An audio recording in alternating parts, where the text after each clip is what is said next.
Leta Zunze Ubumwe za Amerika zatangaje ko zarashe amato arindwi ya Iran ziyishinza kubangamira umutekano ku muhoro wa Hormuz. Mbere, Iran yavuze ko yahaye gasopo ubwato bw'intambara bwa Amerika ibubuza kwegera amazi y'umuhoro wa Hormuz ndetse ko hari ubwato yarashe. Aya makuru yahise anyomozwa n'ubuyobozi bw'ingabo za Amerika muri Aziya. Perezida Donald Trump yemeje ko ubwato burindwi bwa Iran bwarashweho, ibishobora gusubiza rudubi ibiganiro byari bimaze iminsi hagati y'ibihugu byombi.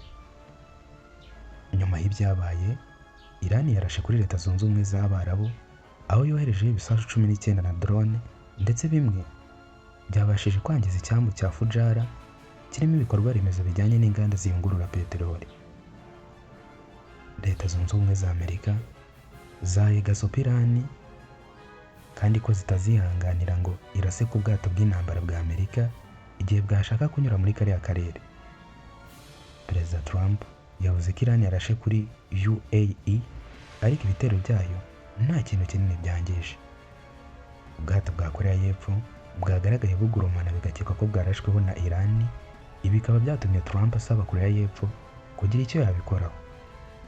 Igitero cya Iran cyamaganwe n'ibihugu bitandukanye birimo iby'Abarabu n'iby'inshuti za Amerika byo ku mugabane w'i Burayi.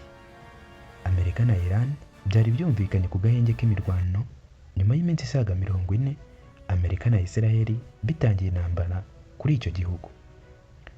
Aka gahenge ariko ntikabujije guterana amagambo ya hato na hato ku buryo umwuka w'intambara ukomeza gututumba.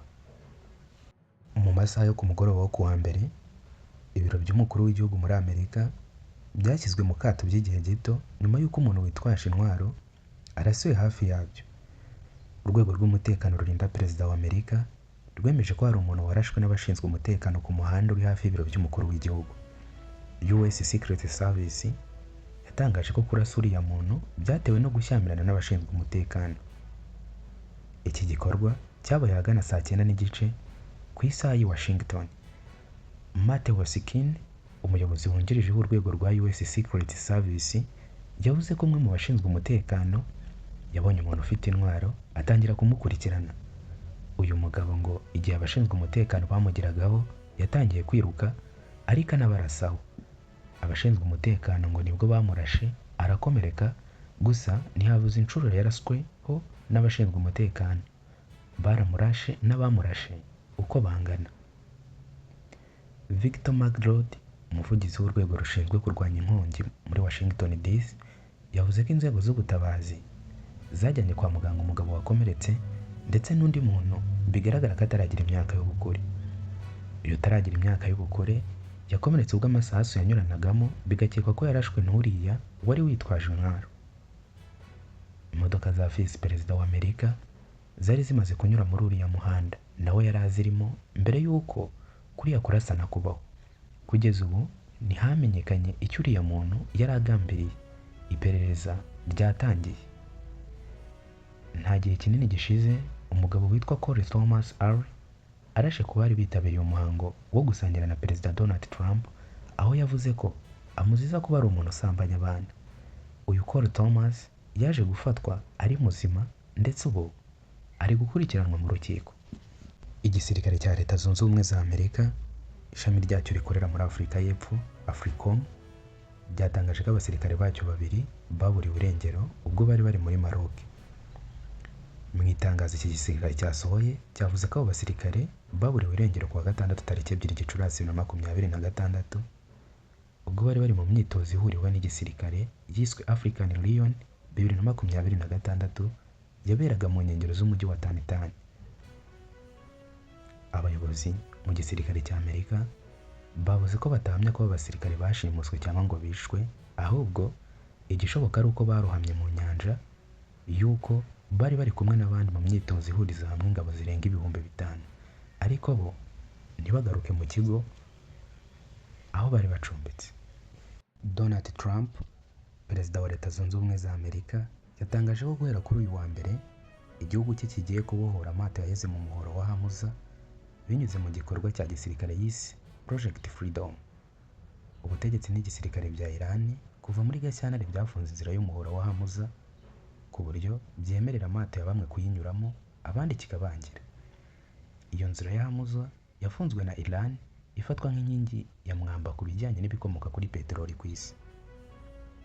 Abinyujije ku mbuga nkoranyambaga ze, Perezida Donald Trump yavuze ko ku nyungu za Iran, uburasirazuba bwo hagati na Amerika bazafasha amato yaheze muri Hormuz kuva mu nzira yafashwe bugatwe na Iran.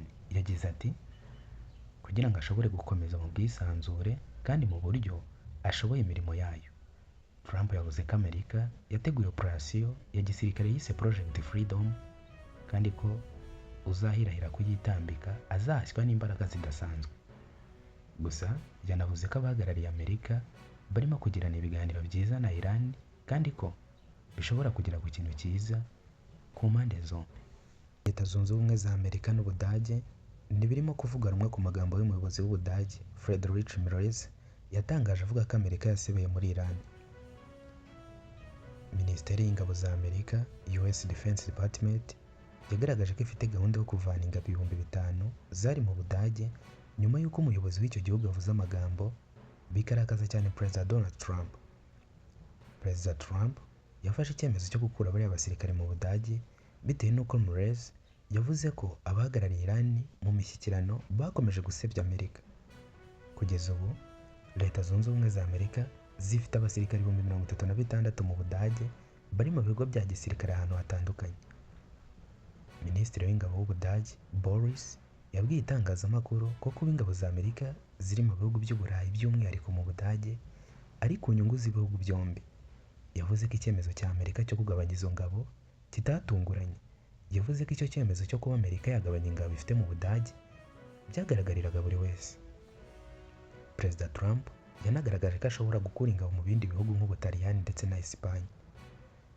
Umuvugizi w'ingabo muri Amerika Sean Parr yavuze ko icyemezo cyo kuba ingabo za Amerika zagabanwa mu Budage cyafashwe na Minisitiri w'Ingabo wa Amerika Pete Hegseth. Yavuze ko kuvana ingabo mu Budage ari icyemezo cyafashwe nyuma yo kugenzura akamaro k'izo ngabo zifitiye Uburayi, kureba ibyo zikenera nuko byifashe aho ziri muri iki gihe. Ati turateganya kuvanaho ingabo bizaba byarangiye hagati y'amezi 6 n'amezi 12 agiye kuza. Perezida Donald Trump yakomeje kunenga ihuriro ryo gutabarana kw'ingabo z'Uburayi bw'Amajyaruguru na Amerika NATO nyuma y'uko ibihugu biri muri iyo huriro byagaragaje intege nke mu kwinjira mu ntambara ya Iran biri ku ruhande rwa Amerika. Byabaye bibi ubwo Amerika yasabye ibyo bihugu ngo bigire uruhare mu gufungura umuhoro wa Hormuz bikayima amatwi. Iyi ni Tayari Insight Rwanda.